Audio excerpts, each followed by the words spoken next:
Todos quieren ver una resurrección en su matrimonio y nadie quiere morir.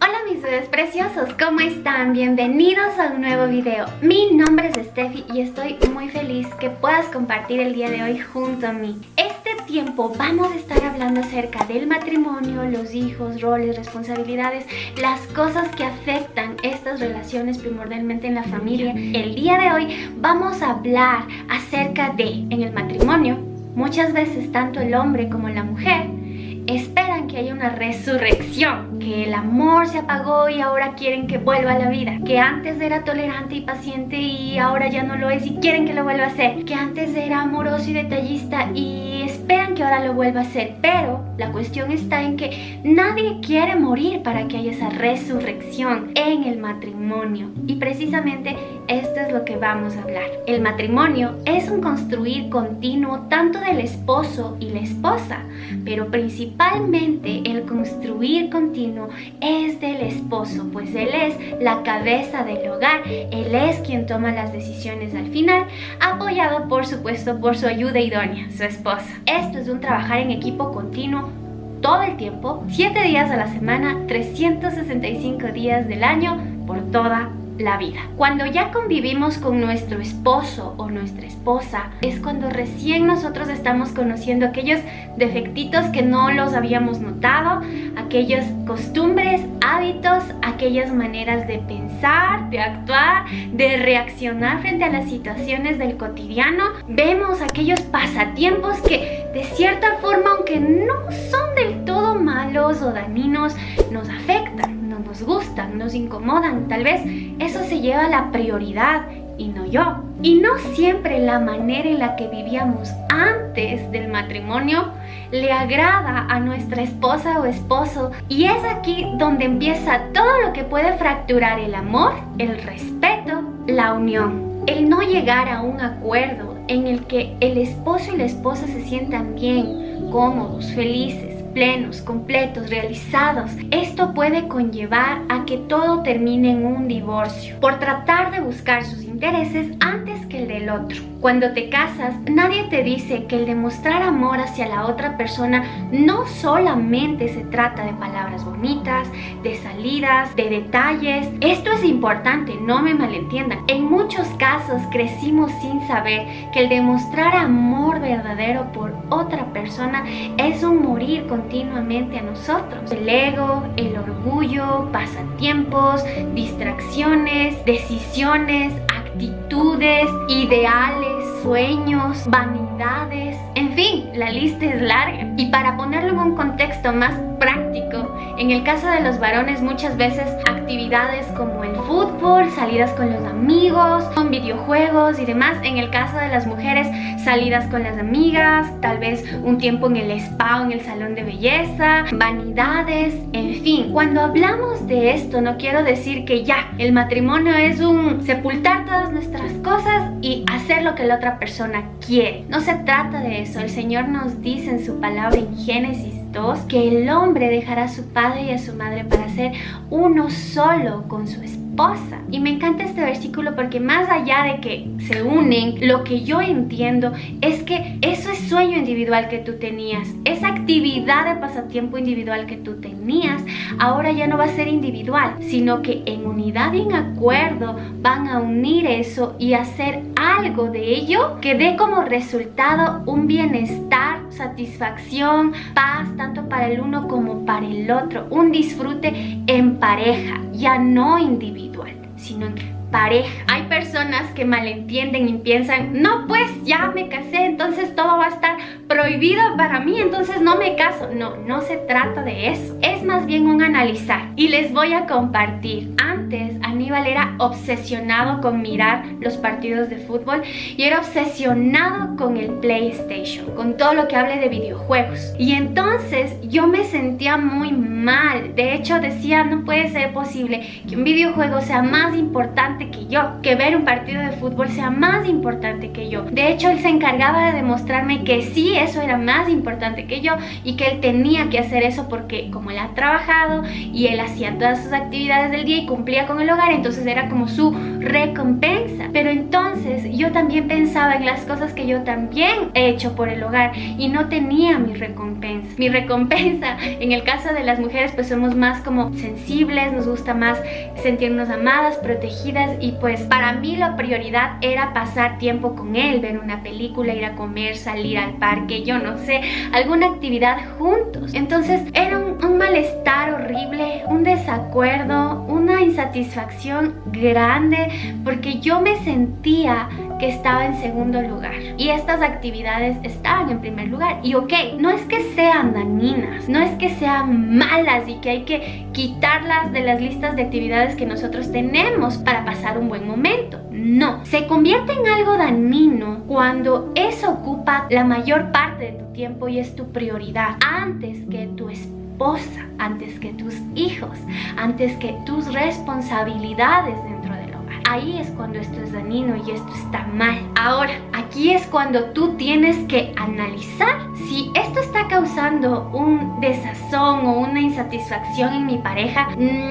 ¿Lo voy a seguir haciendo? Y aplaudo mucho a mi Aníbal con el tiempo, y gracias a que conocimos al Señor, pues, y Él nos empezó a enseñar a través de su palabra las responsabilidades tanto de la esposa como del esposo, y por supuesto decidimos, porque es una decisión, y lo pusimos en práctica, es que hemos tenido muy buenos resultados. Ahora me da tanta alegría compartirles que mi esposo entendió que estaban ocupando esas actividades en primer lugar y no yo. Entonces él, por verme feliz, decidió dejar esto en un segundo plano y pasarme a mí a ese primer lugar, a esa prioridad. Cuando esto cambió, mi reacción también cambió, porque obviamente al ver el sacrificio que él hacía por complacerme a mí, me permitió también ver la situación de una manera diferente y llegar a un acuerdo. Mi amor, ok, hoy hacemos esto, pero hacemos luego esta actividad que a ti te gusta. Vamos a jugar juntos un ratito, o vamos a ver esto, o vamos a compartir también lo que a ti te gusta. Pero ¿qué pasó? Él tuvo que morir primero a su pasatiempo. Cuando murió a su pasatiempo, dio fruto eso. Y el fruto fue que obviamente yo me sentí feliz, me sentí plena y me sentí tan llena que quise devolver eso que él hizo por mí. Nuestra vida empezó a ser un morir a veces a lo que uno le gusta, lo que uno quiere, para que el otro sea feliz. Y el momento en que el otro es feliz, hay un sentir también de responsabilidad y compromiso y amor, de querer hacer lo mismo por el otro. Entendimos que antes de satisfacernos a nosotros mismos, no hay nada mejor que satisfacer al otro en ese aspecto y ver cómo esta persona es feliz, es plena, recibe reconocimiento, recibe galardones. No hay nada más hermoso que eso. Y obviamente cuando hay esto y la otra persona lo recibe, lo devuelve también a ti, y esto genera un ambiente en el matrimonio de unidad, de acuerdo, de paz, de gozo, de bienestar. El matrimonio se trata de buscar el bienestar de la otra persona y no la mía misma. Marcos 9:35 nos dice: Jesús se sentó, llamó a los 12 discípulos y les dijo: si alguien desea ser el primero, será el último de todos y el servidor de todos. ¡Wow! Muchas veces pensamos que cuando nos casamos, entonces uno tiene que ser prioridad, uno tiene que recibirlo todo, uno tiene que recibir los detalles, uno tiene que recibir los elogios, uno tiene que recibir todo. Pero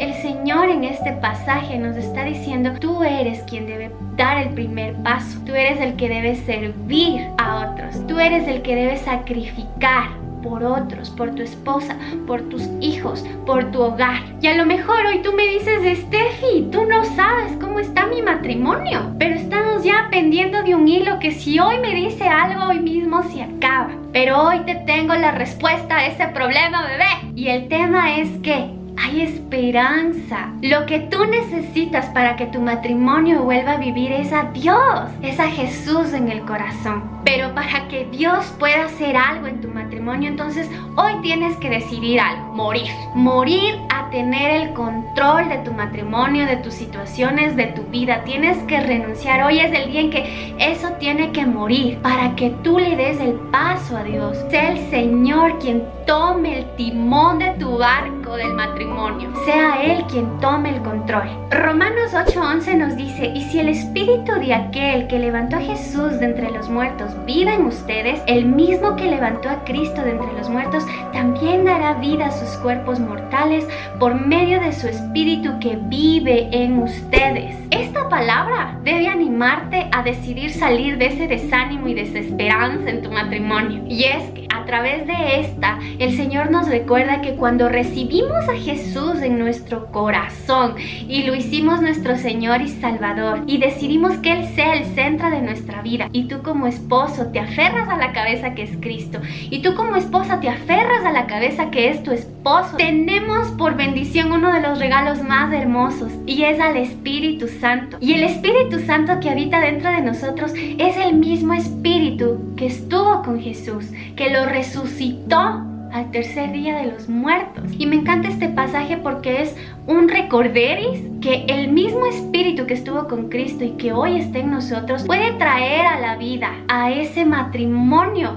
que se ha secado, se ha marchitado. A lo mejor tu pareja ya no es detallista como antes, ya no te elogia, ya no te da gracias, ya no está pendiente de ti, y todo esto de cierta manera es como que el amor poco a poco se ha ido apagando y se ha ido muriendo. Pero el Espíritu Santo dice que Él puede traer a la vida todo esto: el amor, el respeto, la paciencia, la consideración, la honra, el gozo, la felicidad, la alegría, el gusto el uno por el otro. Todo lo que se ha muerto en tu matrimonio, en el nombre de Jesús, el Espíritu Santo lo puede traer a la vida. Lo único que tú tienes que hacer es creerle al Señor, hablar su palabra, declarar palabras de vida sobre tu matrimonio y también poner por obra lo que aprendes, estar dispuesto siempre a morir para que el otro pueda vivir. Y quiero contarles, en Romanos 8, a lo largo de todo el capítulo, vamos a encontrar la vida en el Espíritu Santo. Me encanta cómo el Señor nos enseña que cuando nosotros le pertenecemos a Cristo,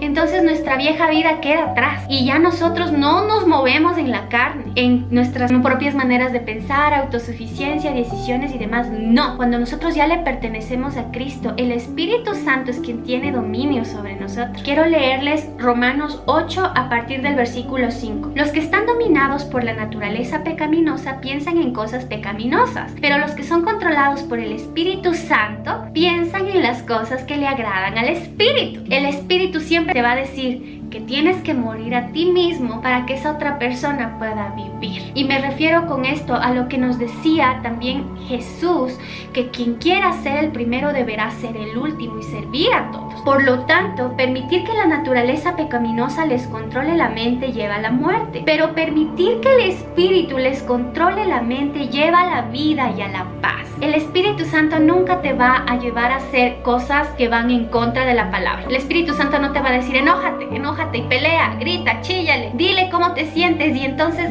haz la quinta guerra mundial este rato. El Espíritu Santo nunca te va a decir eso. El Espíritu Santo te va a decir: ten dominio propio, contrólate, yo te he dado un espíritu de poder, de amor, de dominio propio. Recuerda que tienes que perdonar 70 veces 7. Recuerda que la respuesta blanda calma el enojo.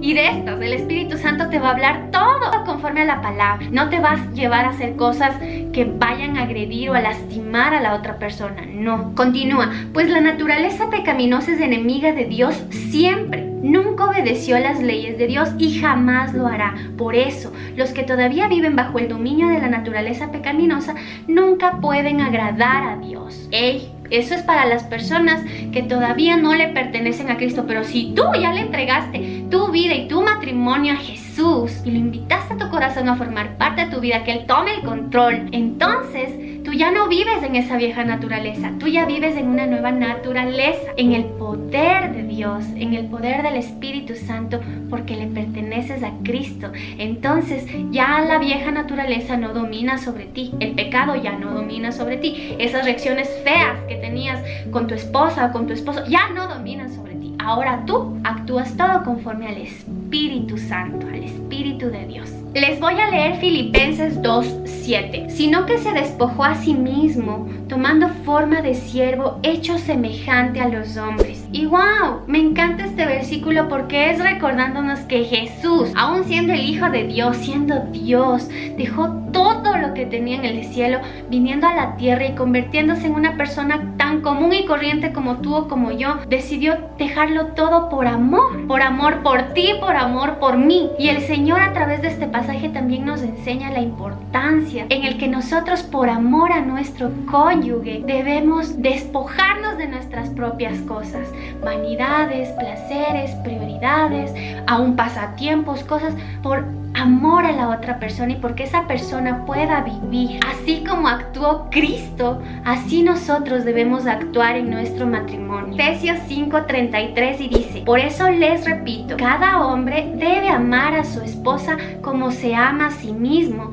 y la esposa debe respetar a su marido. Mi pregunta hoy es: ¿te amas tanto? Si tu respuesta fue sí, entonces todos vamos a poder ver el amor que tú te tienes reflejado en tu esposa o en tu esposo. Porque si muchas veces pensamos en: es que yo trabajo, es que yo hago, me merezco esto, me merezco aquello, entonces si tú piensas de esa manera sobre ti, también vas a pensar de la misma forma sobre tu esposa o tu esposo. Y también el versículo concluye con: y la esposa debe respetar a su marido. Este ejemplo que les pongo en contexto es para los dos. Y es hermoso cuando uno empieza a morir a uno mismo, cuando uno empieza a dejar de lado tus cosas personales por verle feliz y plena a la otra persona. Me encanta el versículo de Juan 12:24 que nos dice: les digo la verdad, el grano de trigo, a menos que sea sembrado en la tierra y muera, queda solo. Sin embargo, su muerte producirá muchos granos nuevos, una abundante cosecha de nuevas vidas. Y lo relaciono con el matrimonio porque cuando uno hace que muera esa área o ese pasatiempo, esa decisión, esa manera tan áspera de hablar, de reaccionar, cuando tú mueres a esto, entonces va a morir eso, pero a su tiempo producirá muchos granos nuevos. A lo mejor vas a conocer una faceta nueva en tu esposo o en tu esposa y vas a decir: wow, que hubiera hecho esto antes, tenía que haber dejado el PlayStation tenía que haber dejado esta vanidad o esto, o tal vez esta manera de reaccionar o de hablar, y ahora veo que gracias a decidir haber muerto y renunciado a eso, di paso para que algo nuevo se dé en mi matrimonio. De eso se trata el matrimonio. ¿Quieres una resurrección en tu matrimonio? Entonces debes pagar un precio, y pagar el precio es morir. Nosotros debemos hacer lo que hizo Jesús y estar dispuestos a ir y ser crucificados con Él en la cruz, para que de esta manera podamos demostrar ese amor por el prójimo, por aquellos, por tu esposa en este caso, por tus hijos, por tu familia, y de esta forma ellos puedan estar bien. Aun si eso implica que tú tengas que sacrificar cosas, recuerda que la satisfacción más grande es cuando tú sirves a otros, cuando tú das todo por otros. Espero que les haya gustado el video. Si fue así, ya saben, un like, compártanlo, y también aquí abajo le puedes picar en la campanita y suscribirte. No te pierdas los videos que siguen porque vamos a seguir hablando y profundizando más sobre estos temas. Acuérdate que me puedes seguir en todas mis redes sociales, ahí les comparto cosas que no les comparto acá en YouTube, y pues nos estaremos viendo en el siguiente video. Bye, mis bellos.